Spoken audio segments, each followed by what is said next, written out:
Viewers, welcome to I dream. నేను మీ host Aparna. ఈరోజు మనతో పాటు ఒక డిఫరెంట్ గెస్ట్ ఉన్నారని చెప్పాలి. ఆయన ఎప్పుడు చూసినా ఒకసారి మౌంటైన్స్లో ఉంటారు, ఇంకోసారి అడవుల్లో ఎడారుల్లో కనిపిస్తారు. కానీ ఈ రోజు మన షోలో కనిపిస్తున్నారు. That is none other than Ravi, Telugu traveller. Welcome to Hyderabad, welcome to the show. Thank you అండి. ఎలా ఉన్నారు? చాలా బాగున్నాను. ఇంకా నా గోల్ ఒక పెద్ద లాఫ్టీ గోల్ పెట్టుకున్నా. ఆ గోల్కి చాలా దగ్గరగా ఉన్నారు. చాలా ఎక్సైటెడ్ ఉన్నాను. సో యాజ్ ఆఫ్ నౌ ఇప్పుడు మనం మాట్లాడుకుంటున్నప్పుడు సో మీ కౌంట్లో కంట్రీస్ అన్ని ఎన్ని కంట్రీస్ ఉన్నాయి రవి గారు? మొత్తం కంట్రీస్ యునైటెడ్ నేషన్స్ రికగ్నైజ్ చేసే కంట్రీలు 193 ఉన్నాయి.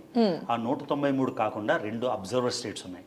అవి హోలీ సీ అంటే వాటికన్ సిటీ, తర్వాత పాలస్తీన్. సో మొత్తం 195. ఆ 195లో 193 దేశం మొన్ననే కంప్లీట్ చేసుకొని హైదరాబాద్ వచ్చాను. ఇక్కడి నుంచి 194 దేశానికి వెళ్ళిపోతున్నా.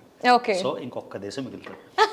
అందుకని చాలా ఎక్సైటెడ్. సో నేనైతే చాలా సర్ప్రైజ్ అయ్యాను, ఎందుకంటే మీరు వ్లాగింగ్ స్టార్ట్ చేసినప్పటి నుంచి చూసుకుంటే ఐ థింక్ 2020 ఆగస్ట్. సో 2020 నుండి మనం 2023 ఆగస్ట్ అయిపోయింది మొన్ననే.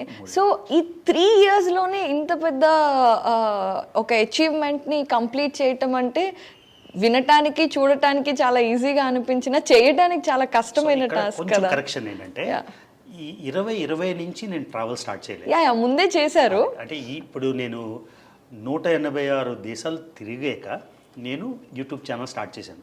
ఆ 186 దేశాలు అలానే ఒక 2 ఏళ్ళు ఉండిపోయాయి. ఎందుకంటే కోవిడ్ వలన నేను వెళ్ళాల్సిన కంట్రీలు ఓపెన్ లేవు, లేకపోతే వీసాలు ఇవ్వట్లేదు, వీటన్నిటి వలన.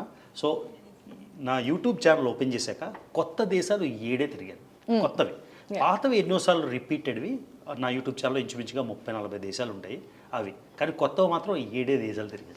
But still it's a big achievement. ఎందుకంటే ఒకటి మీరు వ్లాగింగ్ చేయటంతో పాటుగా యూట్యూబ్లో మీరు తిరిగిన దేశాల వీడియోస్ అన్నీ కలెక్ట్ చేసి పెట్టడం దగ్గర నుంచి చూసుకుంటే, so coming from there to here అనేది కొంచెం కష్టమైన పనే కదా. చాలా కష్టమైన పని. ఇందులో ఇంకో ఇంపార్టెంట్ ఎలిమెంట్ ఏంటంటే ఓన్లీ ట్రావెల్ చేస్తే కొంచెం ఈజీ, ఇంకేది లేకుండా మనం ఓన్లీ ఒక బ్యాగ్ తీసుకొని ఒక దేశం నుంచి ఒక దేశానికి వెళ్ళి మళ్ళీ ఇంటికి వెళ్ళకుండా అదొక రకం. కానీ ఉద్యోగం చేస్తూ ఫ్యామిలీతో ఉంటూ ఎప్పుడు పడితే వాడు ఫ్యామిలీ నీడ్స్ కోసం వెనక్కి వెళ్తూ at the same time travel give up చేయకుండా తిరగడం, అది ఒక ఛాలెంజ్. ఆ ఛాలెంజ్ని ప్రస్తుతానికైతే అకాంప్లిష్ చేయగలుగుతున్నాం.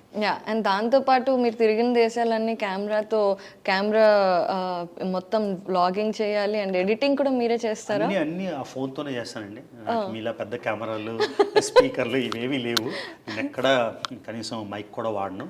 ఓన్లీ నాకున్న ఫోన్తోని హారిజాంటల్ మోడ్లో రికార్డ్ చేసి అదే ఫోన్లో ఎడిట్ చేస్తాను. చాలామందికి ఒక అపోహ ఉంటుంది, యూట్యూబ్ వ్లాగర్ అనగానే ఒక 2 లక్షల రూపాయల కెమెరా ఉండాలి, ఒక లైట్ సోర్స్ ఉండాలి, క్లియర్గా మాట్లాడడానికి ఇయర్ ఫోన్స్ ఉండాలి, ఒక డ్రోన్ ఉండాలి, మ్యూజిక్ పెట్టాలి అని.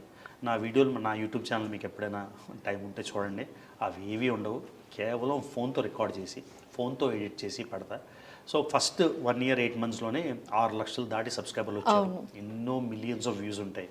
సో మిలియన్స్ ఆఫ్ వ్యూస్ రావడానికి, యూట్యూబ్లో సక్సెస్ అవ్వడానికి నిజంగా పెద్ద కెమెరా, డ్రోన్ అవసరం లేదని నా ఛానల్ ద్వారా నేనే ప్రూవ్ చేశాను. వండర్ఫుల్. సో మీ ప్యాటర్న్ చూస్తూ ఉంటే లాస్ట్ ఇయర్ కూడా మీరు హైదరాబాద్ వచ్చారు అండ్ ఈ ఇయర్ కూడా హైదరాబాద్ వచ్చారు.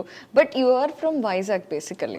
సో వైజాగ్ నేను యూట్యూబ్లో కూడా నేను వైజాగ్ అని చెప్తూ ఉంటారు. అండ్ రీసెంట్ వ్లాగ్స్ చూసినా కూడా వైజాగ్ ఎక్కువ ఉన్నాయి.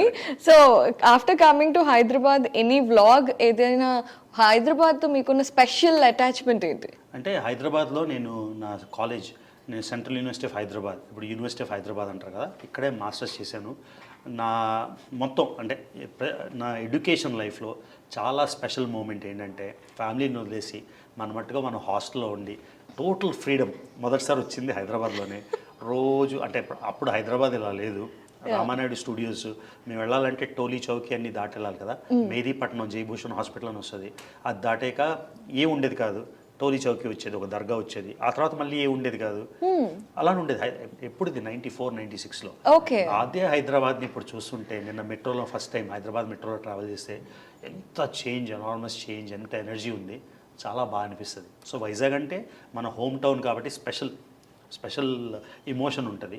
కానీ హైదరాబాద్లో ప్రతి సంవత్సరం వచ్చేసి ఇక్కడ సఫిల్గూడ ఏరియా దగ్గర మా తాతగారు ఉండేవారు అనమాట. సో వెకేషన్కి వచ్చి 2 నెలలు 3 నెలలు స్పెండ్ చేసేది.